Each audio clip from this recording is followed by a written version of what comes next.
Hey, what's up everybody? You might have noticed the market is rallying. My portfolio is up $7,500 in the last week. That's up 14%. Growth stocks are rallying hard. In this video, I'm gonna share if I'm thinking about selling my growth stocks because they're up, why they're going up, and then what other types of investments like value stocks or dividend stocks we might consider and I might start looking at. So let's jump to it. We always lead with this. This is the 10K to 1 million portfolio. We're almost at that $60,000 mark. Again, $7,500 on the week, up 14%. I mean, if we just sit back and think about that, how cool is that to be able to make $7,500 in a week with zero transactions?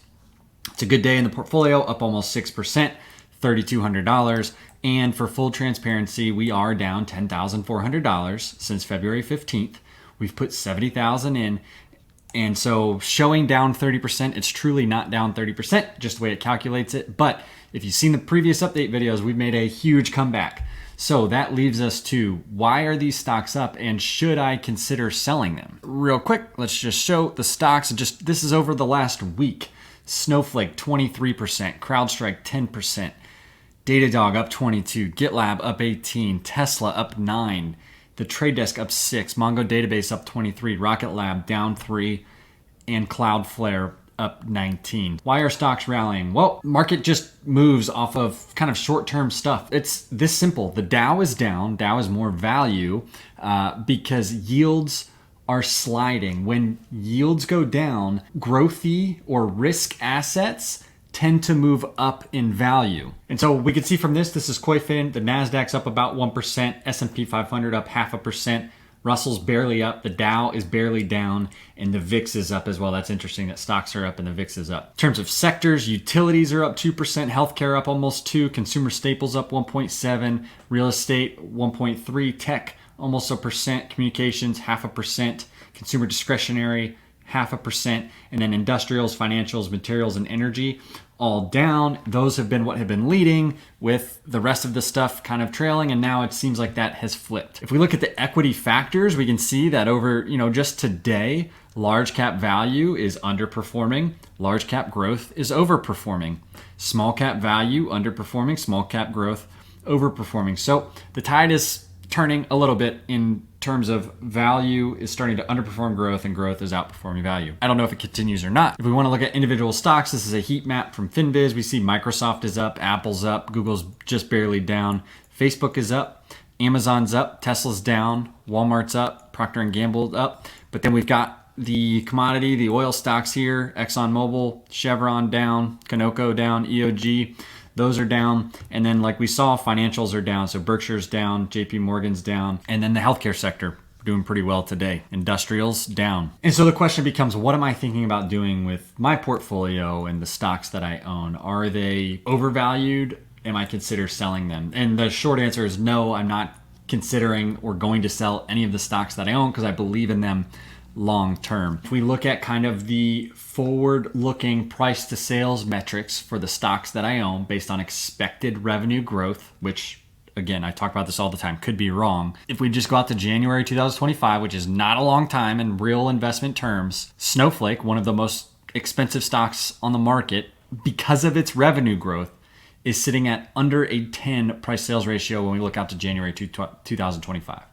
My opinion, that's not expensive at all, and especially not expensive enough for me to sell out of a position I believe in long term. Let's take a look at Crowdstrike. Crowdstrike's up 6% today alone. And again, out to 2025, price sales multiple of under 10. Datadog up 10%. December 2024, price sales ratio based on expectations under 10. And then just look at the expected growth over the next 5 years beyond that. It just gets ridiculously cheap. Same thing with Gitlab. Gitlab up almost 8% today. What a recovery Gitlab has had. Over the last month, it's gone from 37 a share up to 51 a share on June 23rd. That's crazy. And even Gitlab, if we look out to January 2025, under a 10 price to sales ratio with a long runway of growth ahead.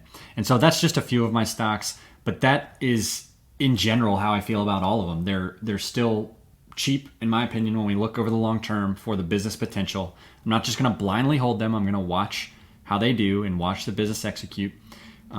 But if this trend continues, if the portfolio continues, What I'll look to do with new money, if growth stocks, which they're still a long way away, but if growth stocks get too expensive, I'm going to start to find dividend growth stocks that I want to put new money into, so that once the growth stocks I own, if I think they're a little bit expensive and I don't want to put new money in, I'm not going to sell them and have taxes and all that stuff. I'm just going to look to put new money in dividend growth stocks so I could start building up that side of the portfolio. When I first started this channel, I shared some dividend stocks that I owned. I transitioned out as I thought growth stocks got super cheap, but I'm still keeping an eye on them. And so just to look at some of the ones that I've owned before that, you know, I think are good businesses, they're pretty cheap. And so Advanced Auto Parts, this is looking at their adjusted operating earnings. The lines we got to pay attention to is this orange line is at a PE of 17, which is equal to the earnings growth rate over this period of time, which is since 2002.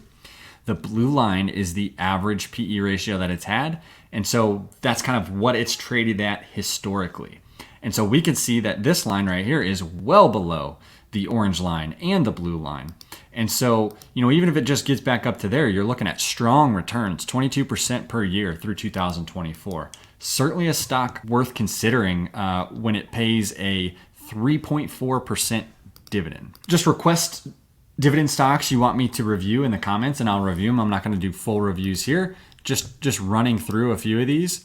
AbbVie looks like it's undervalued compared to its historical average PE. It's a dividend yield of 3.8%. Amgen, same thing, a little bit less, but still undervalued for a 3% dividend yield. Fidelity National is actually pretty risky because of housing exposure, but if you want housing exposure, it could be a decent way to get it. Looking significantly undervalued, but this can be pretty cyclical with the housing industry. It does have a yield of almost 5%, and since 2005, it's underperformed the S&P 500 a little bit. Lowe's, this is one of my favorite dividend and dividend growth stocks. I love Lowe's, and it looks super reasonably / undervalued right now. You can see over its history, there's only been a few times where it's traded below its price to earnings growth rate. Lowe's would probably be at the top of my list of dividend stocks I would buy if I was buying them right now. Just to get up to that PE of 15, which generally it trades at 19, that's a 15% annualized return, yielding 2.4%. And even after its current drop over the past 20 years, Lowe's has beat the S&P 500 11% per year to 7% per year. So pretty incredible company right there. MasterCard, again, is currently, you know, still a little bit overvalued compared to what it has traditionally traded at on at least a PE basis. But if we look at expected earnings growth, then stock looks like a decent opportunity, but you know, a little bit expensive right now.